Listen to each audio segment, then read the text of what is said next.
Hello, everyone. Welcome to this week's episode of Catholic Re.Con Testimonies from Reverts and Converts. I'm your host, Eddie Trask. 2 weeks ago, we had Jeremy Rivera. A week ago, Father Scott. This week, we've got Marc. It's a miracle we were able to do these interviews 3 in a row. They're all part of each other's story.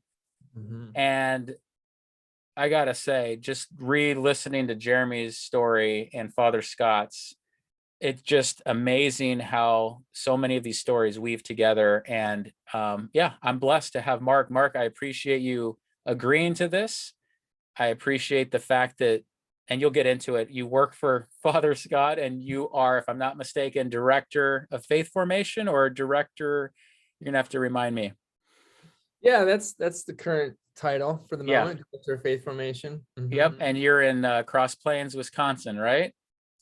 Cross Plains, which is just outside of Madison, Wisconsin. So like UW-Madison, the Wisconsin Badgers, that's kind of where we are, the capital city. Right on, right on. Well, the listeners have been very excited to eventually hear your story, so take it away. Wow, yeah, I guess, it depends on how far you want to go. It's interesting. Today I was at this workshop, and one of the things that we were talking about and working on was telling your testimony. But the goal there was to make it like your elevator pitch, right? So he's like, first I want you to try and do like a 3-minute testimony. Then I want you to do like a 1-minute testimony. Then he's like, you got 3 seconds. What can you do? This is the complete opposite of that. I know. So, so I feel the liberty to kind of go into more depth, but if I get a little off track or whatever, you just let me know. Will do. Cool. Well, in any case, so my name is Marc Laudonio, and I grew up in a place called Kenosha, Wisconsin, which is basically in between Milwaukee and Chicago. So right in the southeast corner of the state, right on Lake Michigan and a little north of Chicago. And I grew up, so my last name, Laudonio, it's very Italian. So my dad is Italian. And so he had grown up as a Catholic. But I think, like many Catholics of his generation, externally, it was all there. But then as he came of age in the 60s and 70s, basically, I don't know how deep it got into him. And then he eventually just kind of drifted away from the practice of the Catholic faith. Met my mom, who had grown up in a Lutheran upbringing. And so they got married in a Lutheran church. And then that was my experience growing up. I had one brother, a younger brother, and we, our parents had us baptized as Lutherans, and we went to church very regularly. I mean, every Sunday, pretty much. And I would go to Sunday school or faith formation or whatever you would call it there. And so religion, Christianity, was a very regular part of my life, but it was definitely like Sunday morning we went to church, and whether it was Sunday morning or Wednesday night or whatever, like there was definitely churchy stuff and kind of Christian stuff and context in my life, but we never really talked about God like outside of that. We never talked about God in our home, and we never prayed. I don't remember if we did like meal blessings or anything as simple as that. So it was just like, that you do the church thing on Sundays and you do kind of this religion stuff, but it's just part of, I don't know, suburban middle-class life in the 1980s and 90s, something like that. But it doesn't necessarily touch on anything else. But I, especially looking back, like I can tell, I see that reality of the truth we say, like when someone is baptized, God puts a seal on that person's soul, and God like plants these seeds of his grace. And when I am able to look back on my life, I'm able to see how there were seeds there, even though it was not super explicit, even though it would take time for things to unfold in a richer way. Yeah. The Lord did something very real when I was baptized in a Lutheran church, and there was something very emergent that that would happen there.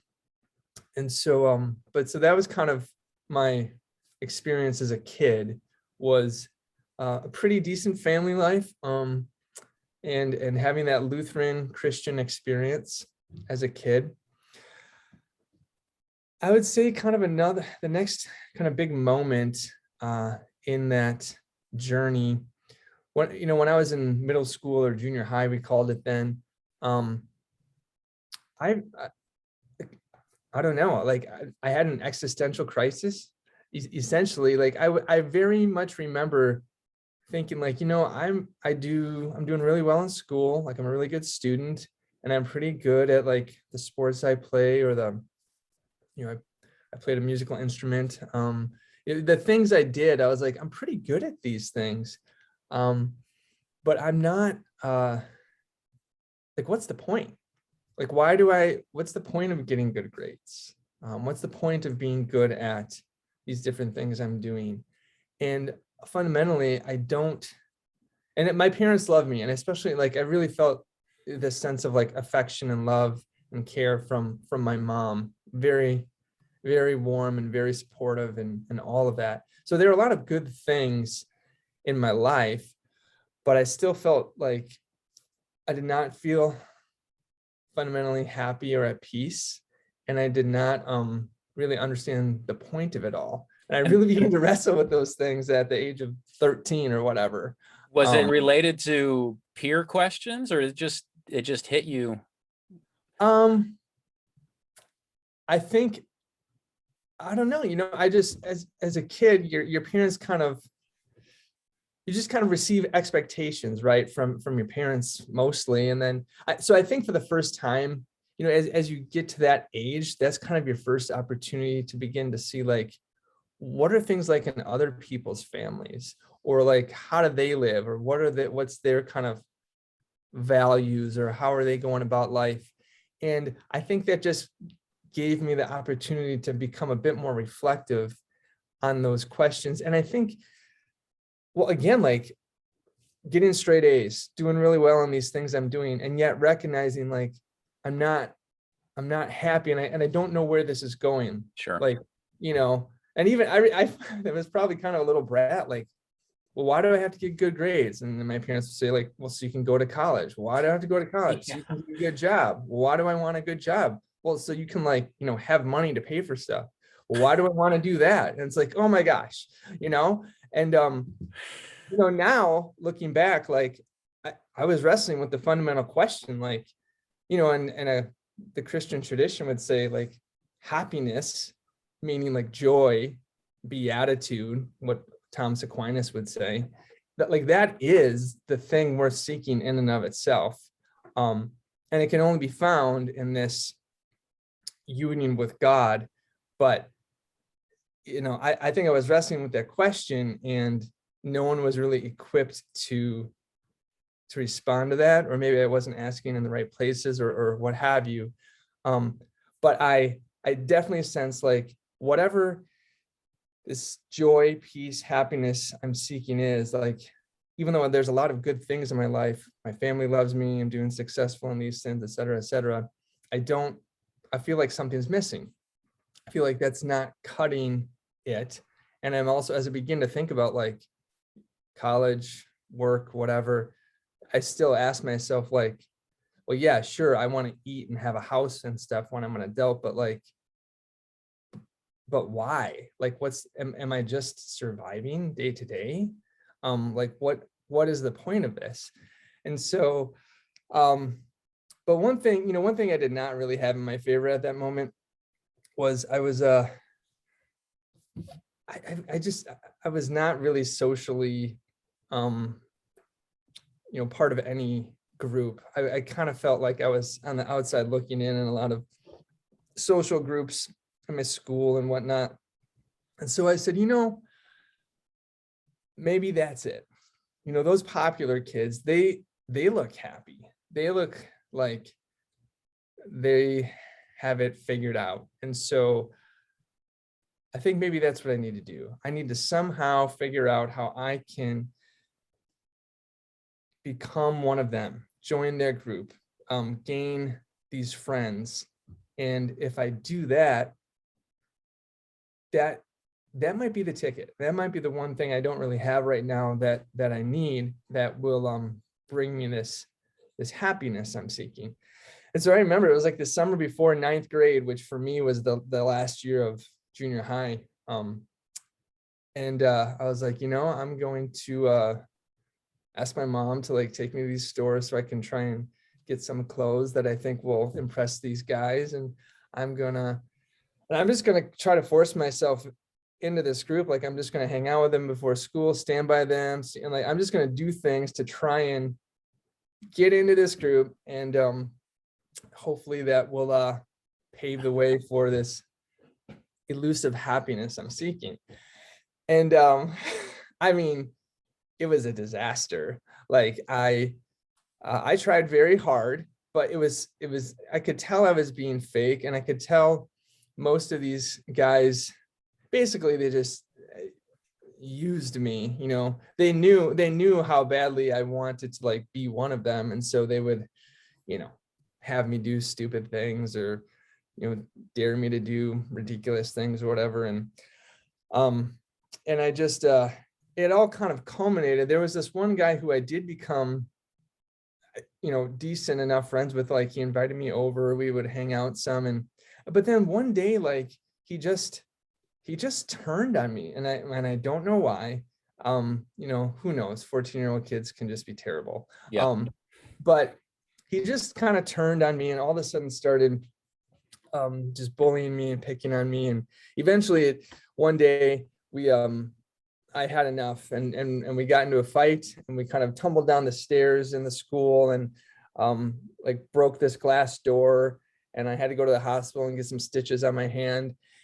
And I remember just like sitting in my house that night in my room, just kind of being like what am I doing? And like, I really don't know. Like, I really don't know the way forward to find this thing I'm chasing, this happiness that I want. I don't know how to find it. This clearly is not it. I just don't know, and so. Did you break away after that? Did you officially just leave that group completely, or did you continue to try to hang out with them? Well, that kind of coincided with like the end of the year, and so then it was like summer. And so then I was like, hanging out with my brother, hanging out with some kids more in the neighborhood. But I was like, that ain't it. And I'm really, just in a dark spot, and I'm not sure what to do. But I think I at least had this sense, there was a glimmer of hope. I was like, well, I'm gonna go to high school next year, and hopefully, I don't know, maybe I'll meet new people. Maybe that will give me a greater sense of like what I'm supposed to do with my life, or like maybe people can help me wrestle with these questions I'm wrestling with. So when I got to high school, which again for me was 10th grade, was my first year in the high school.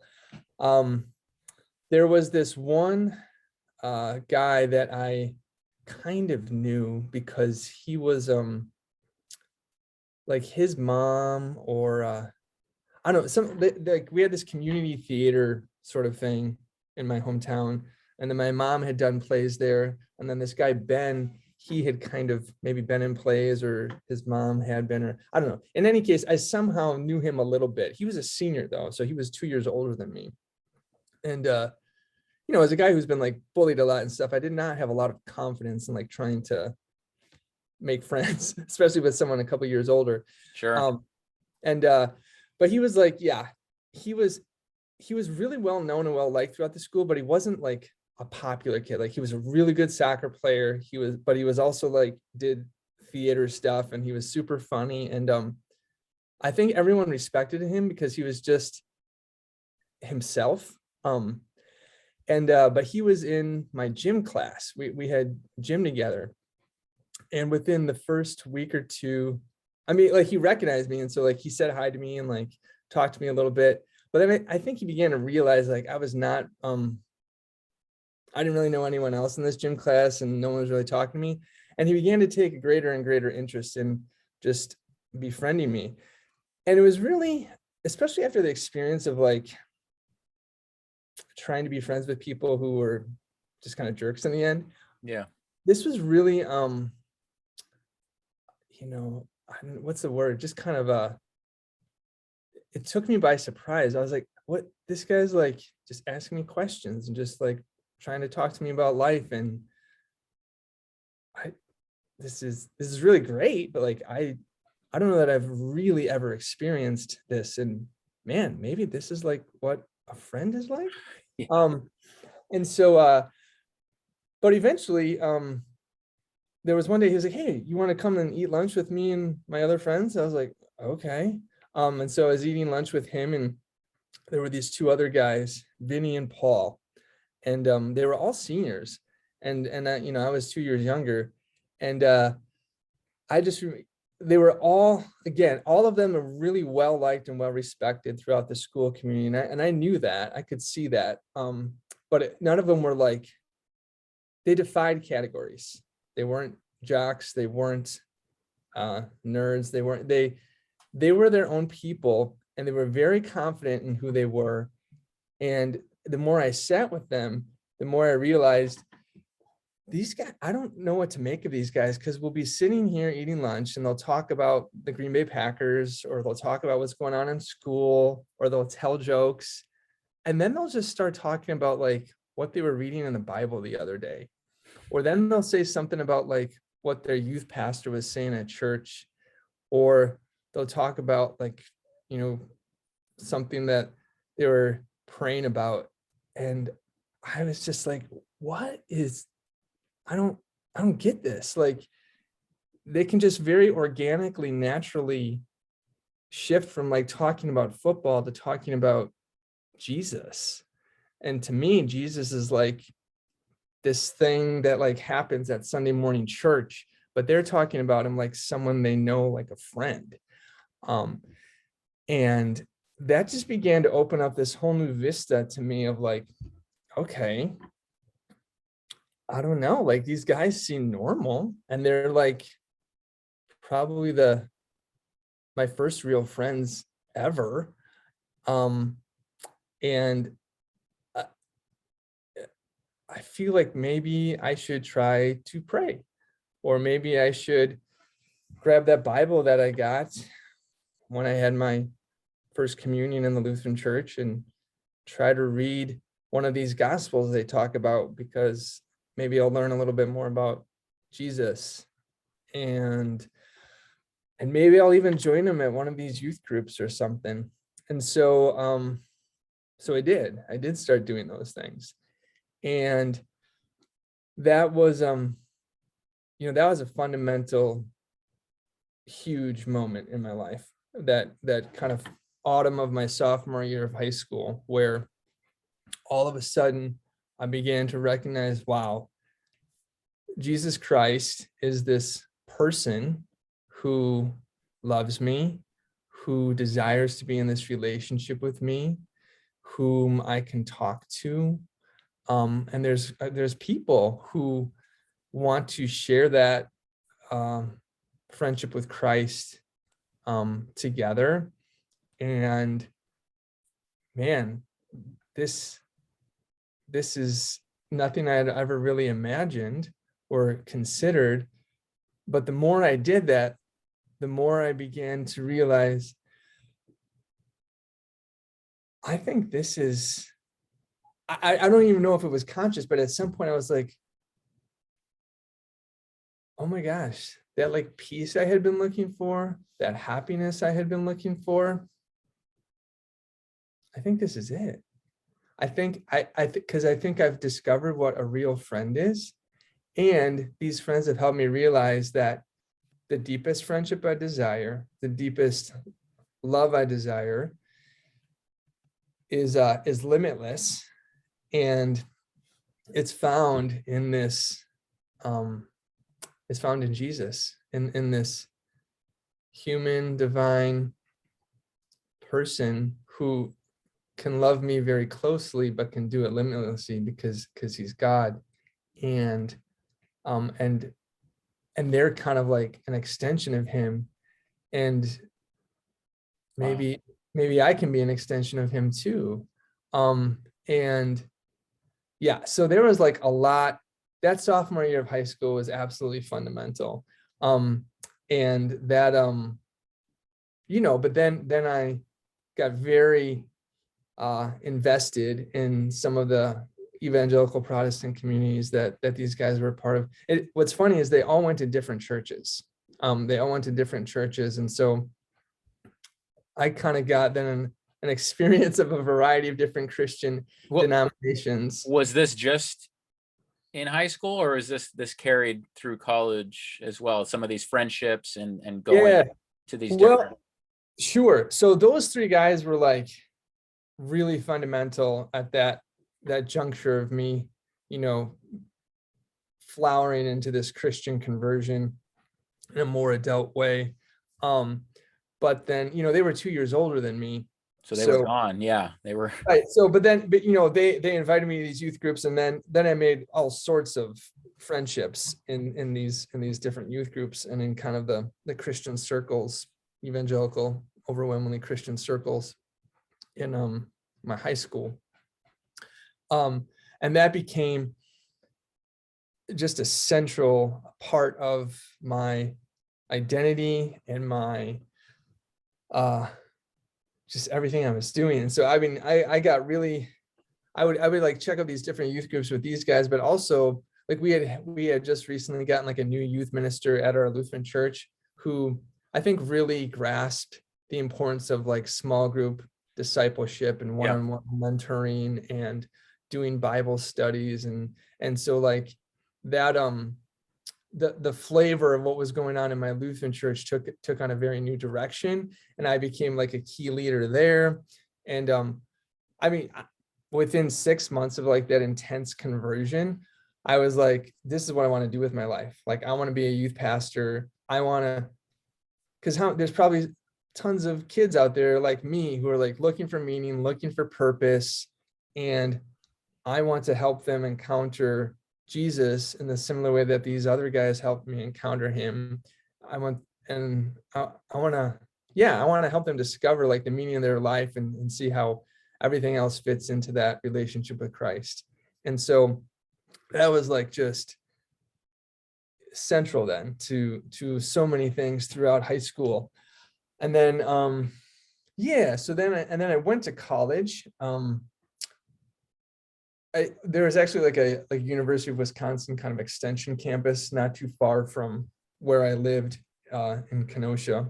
And so I went there for a year and a half, but then I transferred up to UW-Madison, the main campus here in Wisconsin. And when I first got there, there were actually some people from my hometown that were part of my Christian circle, whatever, that had gone up there. And so I got linked up with them. And then I got connected to Campus Crusade for Christ, which is like a big evangelical campus ministry. So I got connected with them. And and then they have like this weekly event, kind of like they called it prime time, but it was like, weekly, like praise and worship music speaker sort of thing. And so I became like the MC for that. So I was like really, again, like, that's what I was doing when I was back home. I came to college. I wanted to become part of this community, and I wanted then to like be a leader in it. And so I became this MC, and that was great. But then what's interesting is after that year of doing that, I kind of had two things that I kept thinking about and wrestling with in my heart. One was I missed working with high schoolers. I missed working with these younger students at that level of life. And I was like, I'd really like to begin to work with them again, and just find a stable like church community, because that was difficult on campus. We had this campus crusade or whatever, but actually finding a church community was a little more difficult.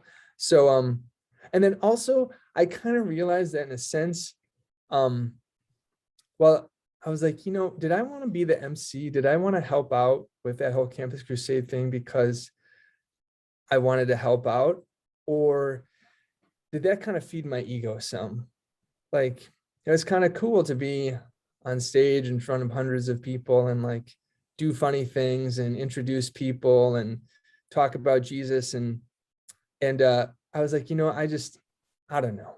Part of that might have just been my ego. So what's interesting, right, is as this like middle school or whatever, it's like bullied, no confidence, all that stuff. And then I experienced this conversion, and all of a sudden it's like full of confidence about like God's love for me, my identity, etc. But then I think the Lord humbled me like by, I think I got carried away with that. I think I got carried away and went from like this confidence in my identity as God's adopted son or something along those lines to just kind of feeling myself like, oh man, people like it when I tell jokes. Oh, okay. And so I think the Lord needed to kind of purify what it meant for me to be a Christian leader, what it meant for me to do ministry in a way that really was about glorifying him and serving others. So anyways, those things were kind of floating around in my mind, in my heart, and my prayer that summer. And so then I came back from whatever I was doing that summer.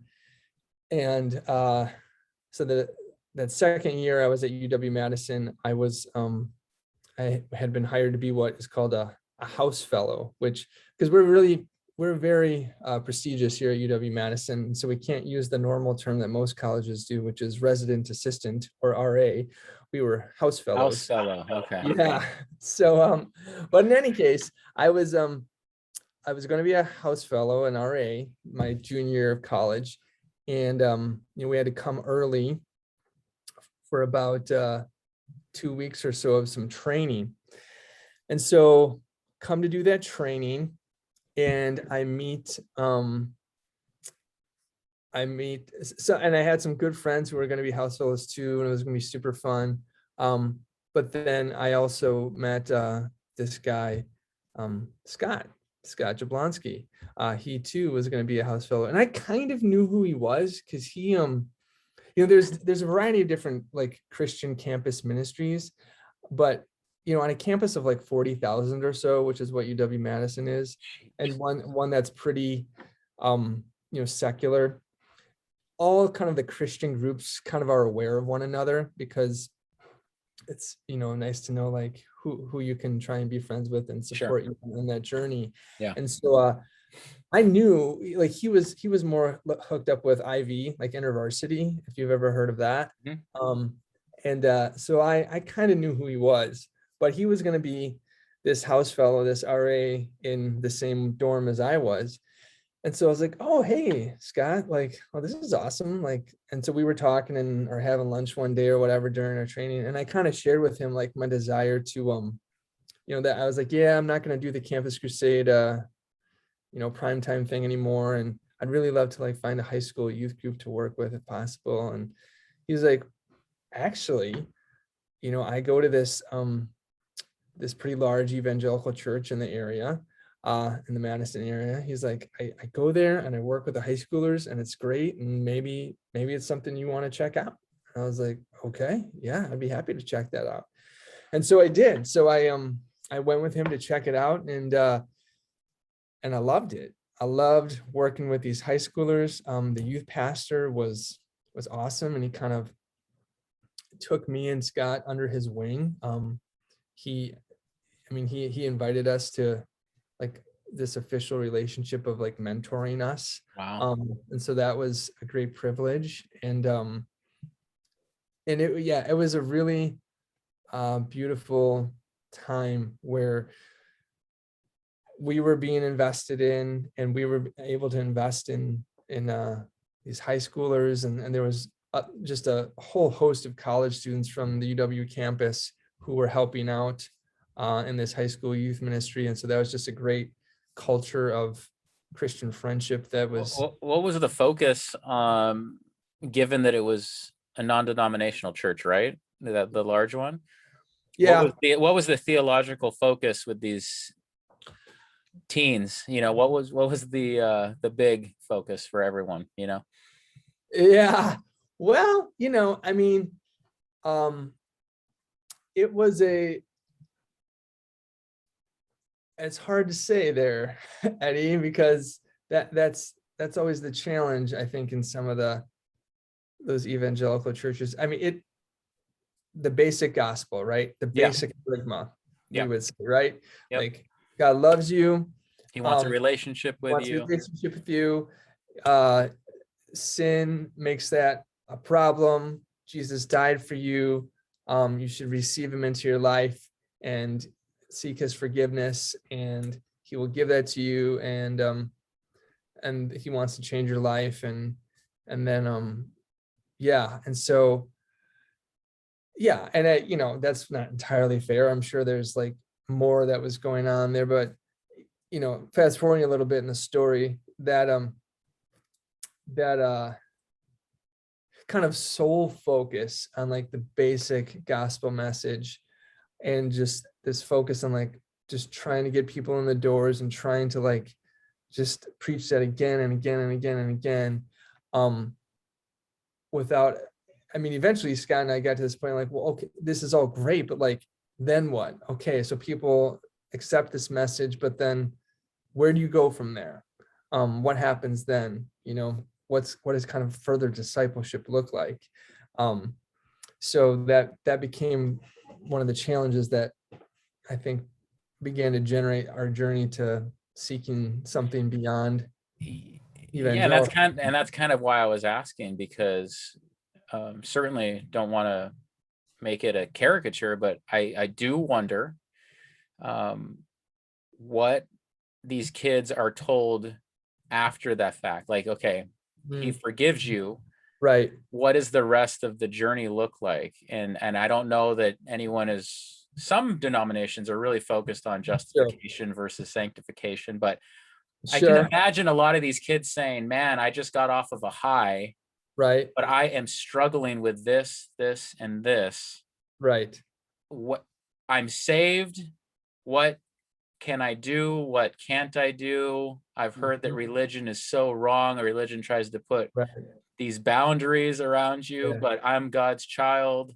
Right. But what can I do? Because at what level would I be showing the world that I'm not a follower of Christ and I need extra grace? You know what I mean? Yeah. No, those were eventually the sorts of questions that I couldn't ignore, Scott couldn't ignore, and we kept trying to be like, what do we do with these? Or questions like suffering, right? Like the suffering that we experienced, that we saw in lots of these, high school students' lives. It's sometimes it'd be like, well, you need to pray more, or you need more faith, or it's like, well, really? Like, so or like, what do you do with sin, right? Like, you have this profound which already I was beginning to like wrestle with, right? Because I had like this huge conversional experience when I was 15, but now by my early 20s, like, and maybe for a time there was kind of like this honeymoon period where like I couldn't have been imagining doing anything to like offend God, but eventually it's like, oh, that girl's really pretty, or like this thing that I know I'm probably not supposed to do looks kind of attractive. And so 6, 7, 8 years later, it's like, okay, how do I make sense of this? Because there's so much focus, perhaps in our Catholic practice, we have not put enough focus on like inviting people to really make a commitment to Jesus Christ as an adult Christian, to really kind of activate that baptism. I think perhaps the drawback in many evangelical traditions is there's so much focus on it. It's like, what happens after that? And what happens, as you live that friendship with Jesus Christ, and what do you do with the presence of sin? What do you do with the presence of suffering? What do you do with a lot of these things? And so I think, there's a lot more I could say about that experience at that time, but what eventually happened it was hard though, right? Because both Scott and I were really involved in this high school youth group. And we both were, we were going to go to seminary and we were going to become pastors. And like, this was our gig. We were very invested in this particular church. We were very invested in this youth group. That was our whole network of our closest friends. Yeah. This was our future in terms of like going to seminary and becoming pastors and all of that. So as we began to like just wrestle with these questions, it was really difficult because we would try to, engage some of our other friends in those conversations, and they didn't want to have them just because they weren't, wired the same way we were. Like, because on the surface, and in many ways, like in truth, like there was really good stuff happening, like in our Christian community, and it was great people, and why rock the boat, but yeah, there were a lot of things that came up. I already kind of mentioned some of them in terms like, what do you do with sin? What do you do with suffering?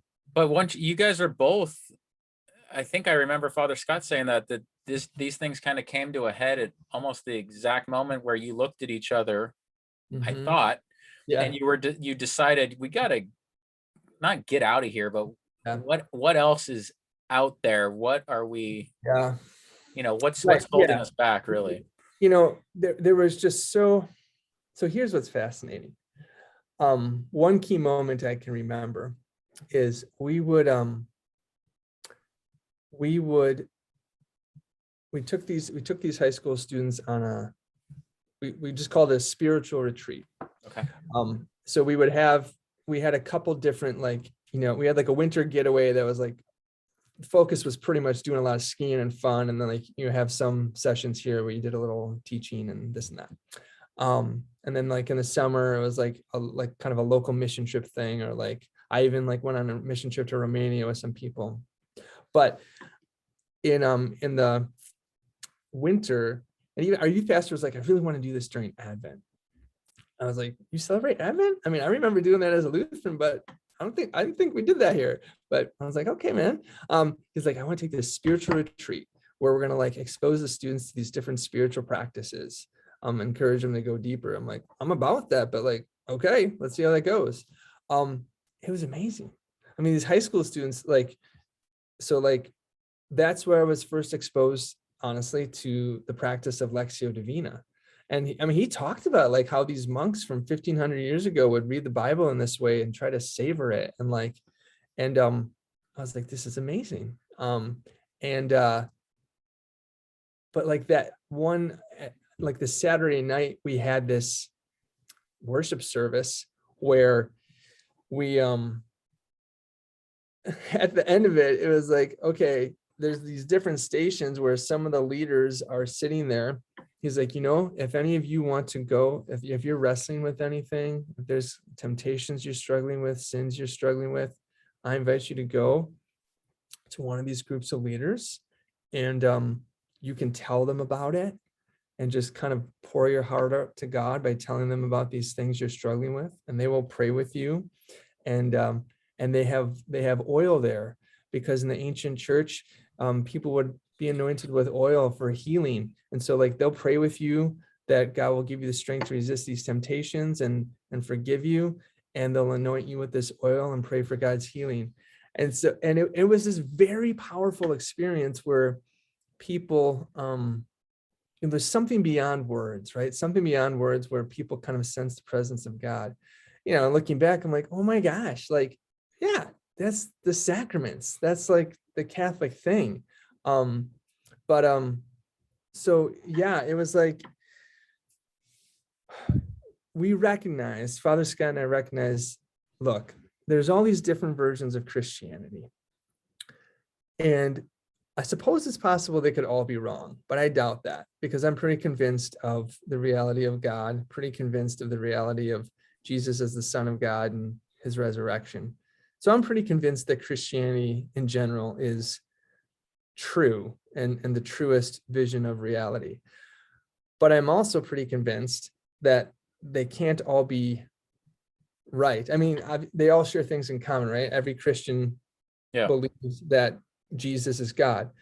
But I was like, and especially coming from my background, I'm like, okay, for instance, the Eucharist. I was like, well, growing up, I learned, this is what I was taught about the Lutheran vision of the Eucharist. And to be Martin Luther taught what he called consubstantiation, so that Jesus is present with the bread and the wine. And then when the worship service is over, his presence leaves those elements. And I remember we would receive communion, at least in our church, we would receive it once or twice a month. And then as an evangelical, I was taught a very different thing. This is purely symbolic. Jesus is not present here in any way. We do this as an act of obedience to him, but we're not exactly sure why. And we only did it like quarterly, 4 times a year. And then again, remember, I'm Italian, so I had lots of Catholic relatives. And so I was aware of the Catholic Church, and I had been to masses here and there.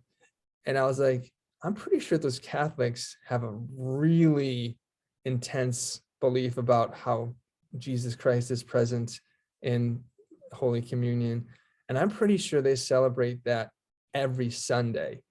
Little did I know they did it every day. But I was like, okay, just logically, all those things, like, they can't all be right. They're saying different things. And so I want to know and love and follow Jesus as best as possible. So I don't care. I don't want to like play favorites or like, I just want to know what is the fullest truth about Jesus Christ and how to love him and how to love my neighbor. Sure. And so that was like one question, one example of that.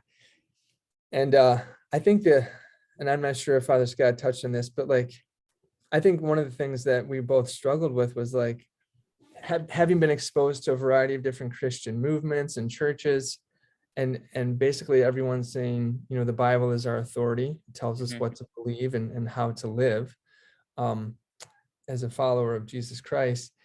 But I was like, yeah, but that doesn't work, because that's what my Lutheran church says, and that's what this church says, and that's what Campus Crusade says, and that's what this church says, and that's what this organization says. Everyone's claiming that the Bible is their authority. But again, on certain questions, big questions, we're saying different things. And so how does that work?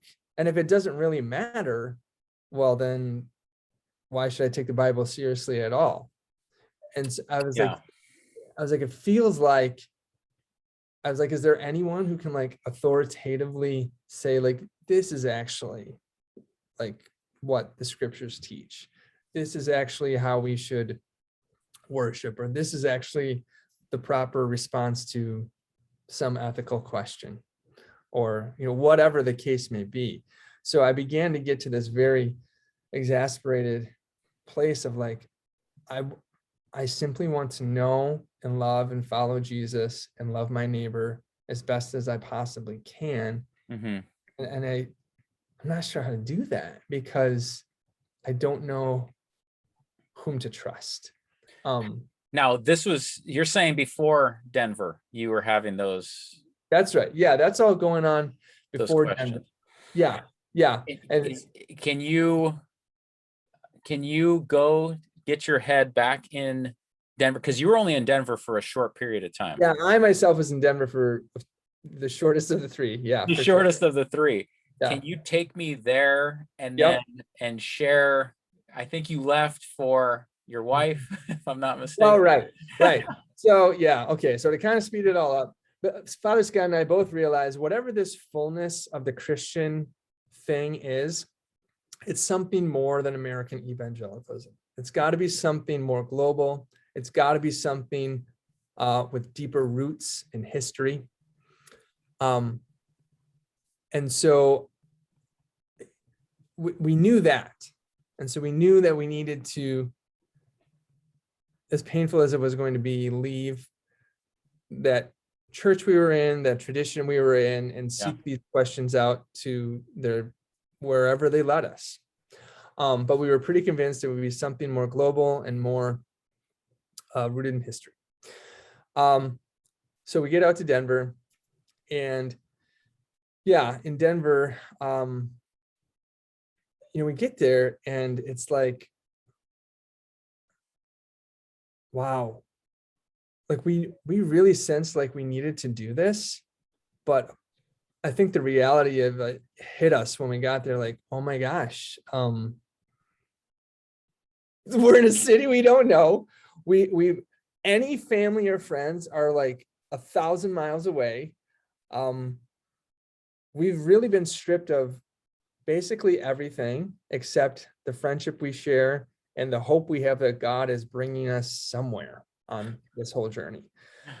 And it was a very purifying time, and it was a great grace that somehow, it's crazy how that whole thing ended up with like moving in with Jeremy and I mean, that's bananas. We just had so many different conversations, the three of us, and wrestling with all these similar questions. And I think that's the theme that united us all. Is like, we want to know and love and follow Jesus Christ as fully as possible. And we're willing to go wherever that is. And wherever that takes us, we just want to do that. We just want to experience that fullness of this encounter with him and offer that to others. And so please, God, show us. But yes, as I moved to Denver, I had been spending a fair amount of time with Julie, who is my wife now. And I was like, wow, I think something really more than just, infatuation might be going on here. But I told her, I was like, just so you know, I think Scott and I are throwing around in this idea of moving to Denver. And she's like, you should do it. I was like, okay, that sounds good. She was basically, don't stay for me. Like, I know we've been hanging out, but don't stay for me. And I was like, okay. Well, within a week of like moving out there, she's like, well, the whole absence makes the heart grow fonder sort of thing. Basically like, okay, I think you leaving has now shown me like, wow, I too am feeling that this might be something much more real than just. So remind me, how long were you out there? Myself? Yeah. Just a couple months. So, well, yeah, so I recognize this. I'm like, oh, Scott is going to kill me. But I came to this recognition. I was like, I don't know what the Lord is doing in my life. There's a lot before me that I don't know how it's going to end up concretely, but I know I need to keep following this path of discovering the fullness of Christianity. And I know in the depths of my heart that I'm going to marry this woman. So I need to go back, and I just need to press into these two things and see how that all ends up. And so as that, so I got back to Madison, and I'm spending time with Julie and everything, but Father Scott and we're talking all the time, just about the things we're thinking about, the questions we're wrestling with, et cetera, et cetera, et cetera. And one day he calls me and he says, so Mark, are you sitting down? I'm like, yeah. He's like, okay, I think we have to become Catholic.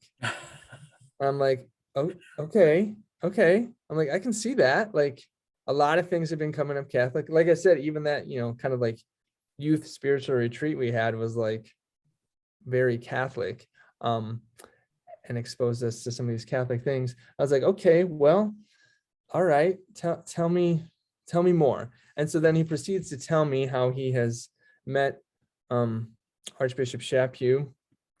He just approached I don't know what he said in his podcast, but basically like the way he told it to me is, he went to mass one day because we had become very attracted to liturgical worship, because it's like, oh my God, as an evangelical, you're always like, what are we going to preach on? What are we going to do? And so to discover, like, there it is. These are the Bible readings for today. This is what you pray. That was very freeing and like peaceful.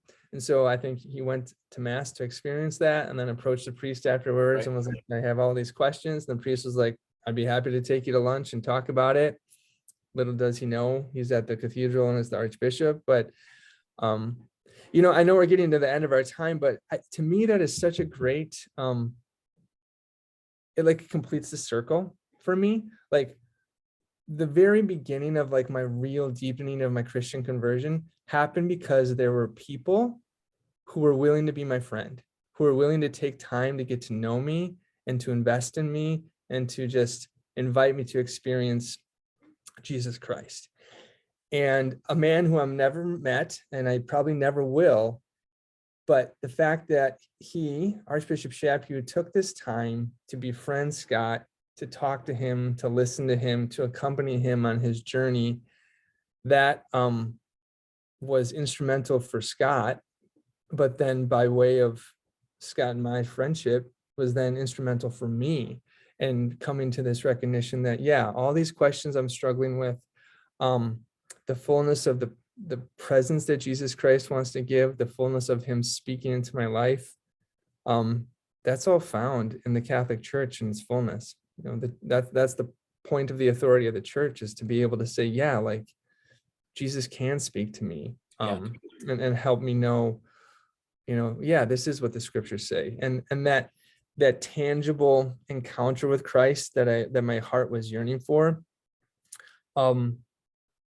yeah, he wants to give it to me. That humility of the incarnation is extended in the Eucharist.